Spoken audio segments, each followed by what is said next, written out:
Saya Des Ramadan. Di sini saya akan membacakan peran dan pengaruh PKI sebelum masa transisi tahun 1966 dan 1967. Pada awal tahun 1960-an, Partai Komunis Indonesia atau PKI memiliki peran yang sangat kuat dalam politik Indonesia. Di bawah kepemimpinan D.N. Aidit, PKI berhasil menarik dukungan luas dari berbagai kalangan, mulai dari kaum buruh hingga petani.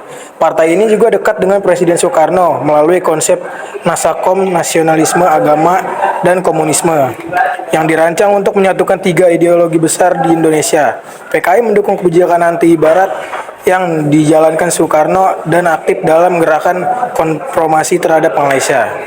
Namun, popularitas PKI juga menimbulkan keterangan dengan nasional Indonesia dan umat Islam. Dengan terjadinya peristiwa G30S PKI pada tahun 1965, di mana sejumlah jenderal TNI terbunuh dalam kudeta yang diduga melibatkan PKI. Setelah peristiwa tersebut, PKI dibubarkan dan membersihkan terhadap simpatisme komunis dilakukan secara besar-besaran. Militer di bawah Jenderal Soeharto mengambil alih kendali, dan ini menjadi titik awal peralihan kekuasaan dari Soekarno dan Soeharto.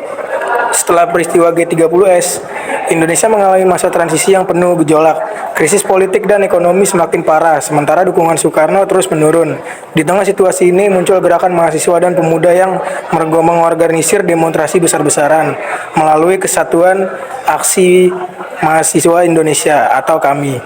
Mereka dikenal sebagai Timura, Tiga Tuntunan Rakyat, pembubaran PKI, pembersihan kabinet dari unsur-unsur PKI, dan penurunan harga kebutuhan pokok yang melambung tinggi akibat inflasi.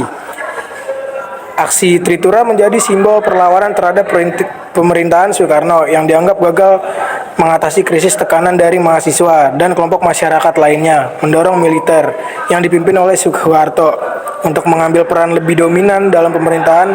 Aksi ini juga menjadi pemicu bagi diterbitkan Super Semar yang semakin memperkuat posisi Soeharto sebagai pemimpin de facto Indonesia.